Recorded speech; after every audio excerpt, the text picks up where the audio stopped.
안녕하세요. 반갑습니다. 오늘은 6월 28일 주일이네요. 우리 오늘은 하늘의 비둘기에 맞춰 사는 삶, 이 교재 다 가지고 계시죠? 그 주제에 대해서 우리 함께 잠깐 생각하도록 하겠습니다.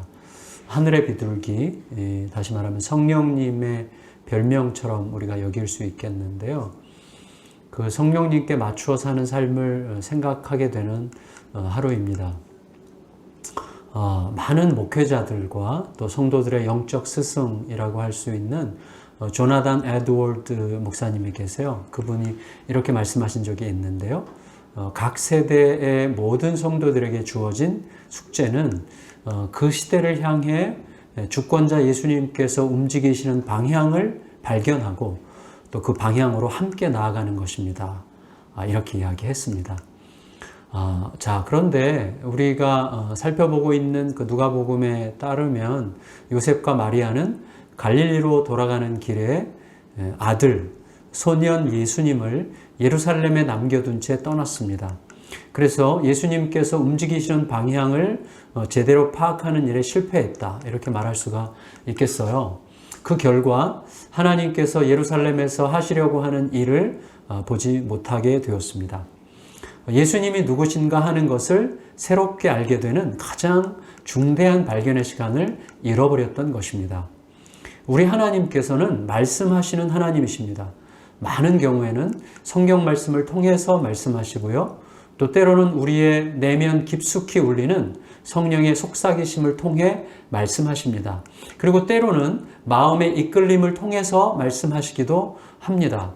이 중에 성경 말씀은 우리가 듣게 되는 성령님의 속삭이심과 이끄심에 대하여 그것이 우리의 욕망으로 오용되거나 남용되지 않도록 바로잡아주는 선물이라 이렇게 생각할 수가 있습니다. 하지만 때때로 하나님께서 왜 그렇게 말씀하셨는지 우리가 다 이해할 수 없는 때라도 우리가 그 말씀에 순종하기를 기대하신다고 생각됩니다. 따라서 하나님께서 과연 무엇을 말씀하시려고 하시는지를 주의 깊게 살펴보는 것이 매우 중요하겠죠. 이런 측면에서 볼 때 요셉과 마리아는 예수님께 주의를 기울였다고 할 수가 없습니다.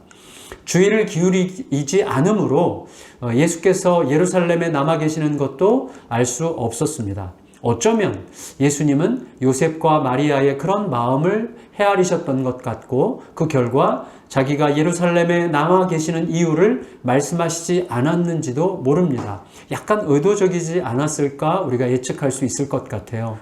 우리는 바로 그 시기가 6월절이었다는 사실을 의미 깊게 생각해야만 합니다. 여러분, 6월절이 중요한 이유는 뭐겠어요? 과거에 하나님께서 무엇을 하셨는지를 기념할 수 있기 때문입니다. 하지만 사실 그보다 더 중요한 게 있어요. 그것은 과거에 이루신 하나님의 그 일이 지금 어떻게 현재 이루어지고 있는가 하는 것을 알게 하는 것입니다. 하나님께서는 6월절 절기를 통해서 예루살렘에서 아들 예수님과 무슨 일을 행하시고 또 계시하시고 계시는 중이었고 또 요셉과 마리아는 그것을 미루어 살폈어야만 했던 것이죠. 물론 요셉과 마리아가 예수님 없이 갈릴리로 돌아가고 있는 동안에도 하나님은 그들과 함께 하셨습니다. 우리가 하나님의 뜻과 마음에서 잠시 벗어나 있는 동안에도 하나님은 변함없이 함께 하십니다. 하지만 그때 우리는 지금 예루살렘에서 벌어지고 있는 하나님의 특별하신 임재와 역사를 경험하기는 어렵습니다. 만일에 바울이 마게도니아 사람이 손짓하는 환상을 무시하고 아시아에서 계속 복음을 전했다고 해도 하나님은 바울과 함께 하셨을 가능성이 있습니다. 하지만 그 일이 겉으로 거룩하게 보일지라도 실제로는 뭐죠? 불순종입니다. 그랬다면 바울은 마게도니아에서만 볼 수 있었던 하나님의 특별하신 임재와 역사를 결코 볼 수 없었을 것입니다. 다시 말하면 하나님의 구름 기둥이 움직이기 전에 먼저 길을 떠난 셈이 되고 말았던 것이죠. 성령님의 이끄심에 대해서 우리들은 어떤지 늘 구체적으로 생각해보고 더 들여다보고 마음을 기울이고 주님께 여쭙는 그런 시간들을 더 많이 가질 필요가 있을 것 같습니다. 그런 의미에서 오늘 우리가 기도할 때 이렇게 기도하면 좋겠습니다. 주님, 늘 제 마음이 앞섭니다. 욕심이 앞섭니다. 조급함이 앞섭니다. 오늘 조금이라도 더 제 마음의 걸음을 늦추어 주세요. 그리고 성령님을 예민하게 따를 수 있게 해주셔서 오늘 하루가 지나갔을 때 성령님과 동행했다는, 그 어떤 날보다도 더 깊이 동행했다는 확신으로 기뻐할 수 있게 해주세요. 그런 기도를 드림으로 오늘 하루를 하나님과 함께 동행하기를 축복합니다. 감사합니다.